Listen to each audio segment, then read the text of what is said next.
Can absolutely have those curtains for you by the end of the week. No, thank you. So then I'll just send over the,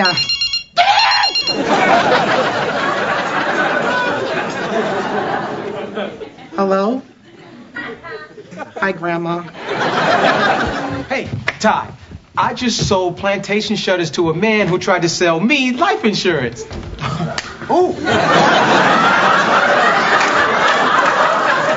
Sorry, I'm more of a waiver.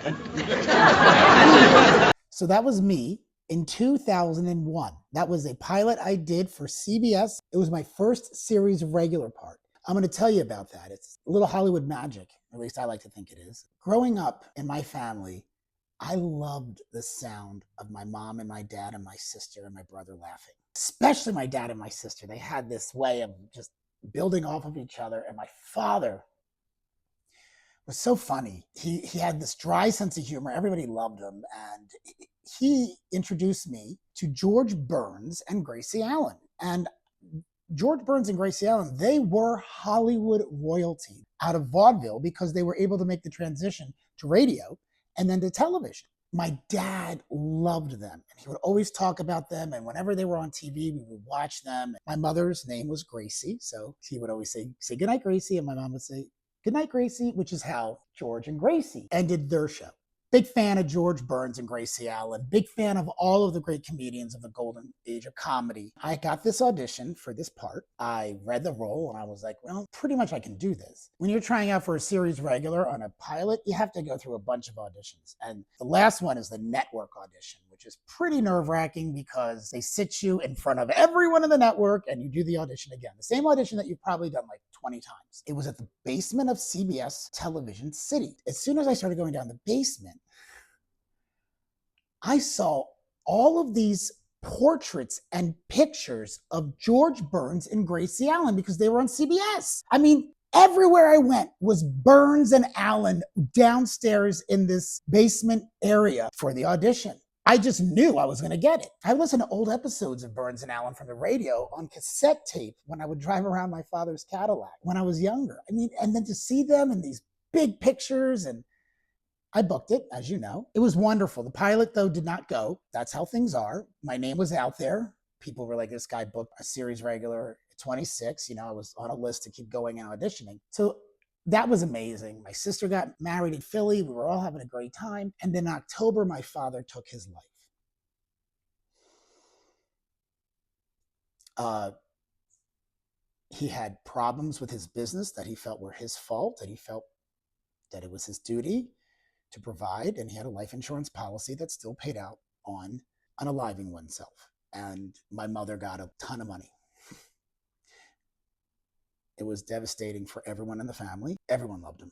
And then now I had just done a pilot, and the greatest thing in my life happened. And then the worst thing in my life happened a couple months later.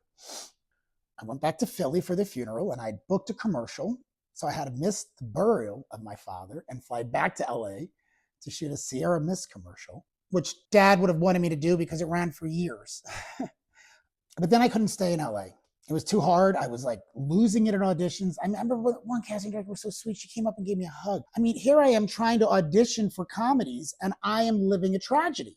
I lost a lot of weight. My friends, they didn't know what to do because I was no longer the funny, outgoing Michael. We went to the Aspen Comedy Festival with the sketch show that I was in, and I was pretty much comatose throughout the whole thing. So I went back to Philly, and thankfully, because of the money made on the pilot, I was able to focus on myself and getting better. I mean, the greatest person in my life was gone.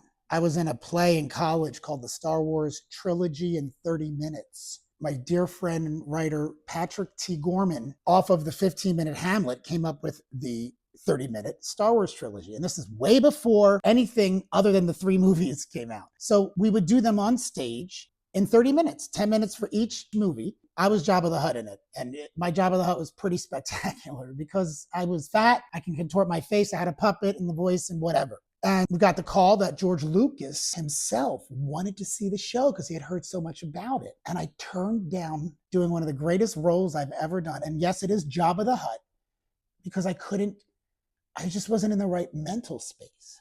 And then Rawson Marshall Thurber called me. I had worked with Rawson on a short film called Terry Tate Office Linebacker.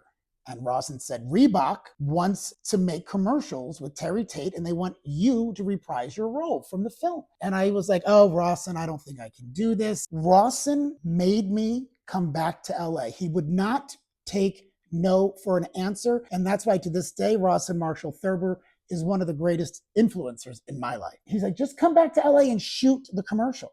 I remember leaving LAX and in my buddy's car, and we were on the freeway. Something happened in my body where all of the depression, all of the fear, all of the sadness, all of the anger, all of the confusion just went away. I was in Philly, which wasn't my city. I don't know Philly. And it was my father's city, so it was even more depressing because I would see my dad everywhere. And when I got back to LA, I was like, oh, I'm home.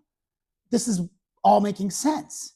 And I went to my buddy's house. The TV was on, and there was an episode of Burns and Allen. And in that episode, Gracie mistook a letter that George wrote as a note to unalive himself. So the whole episode was Gracie thinking George was going to hurt himself.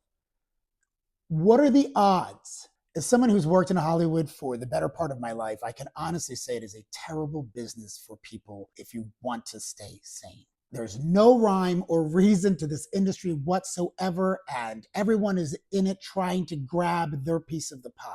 But in between all of that nonsense, there are moments of reality and moments of humanity and moments where you go, this is why we do this. Just like George Burns and Gracie Allen had to transition from vaudeville to radio to television, we actors are now in a moment where there is a massive transformation going on. What you're watching right now. We don't need to be on 3 networks to get our message out. We don't need to be in a handful of magazines or newspapers to let people know what we think. We have the ability to create our own content and to broadcast it all over the internet. I know everyone is stressed about the industry right now and how it's changing and there's little work. You know, the strike happened and then nothing happened. That's how industries work. They change and you can't freak out about it. You have to embrace it and you have to start making content. Quality content. You have the ability to be your own studio right now. I used to run around this city looking for editors for my projects, spending money, waiting. I do everything myself on the phone with CapCut.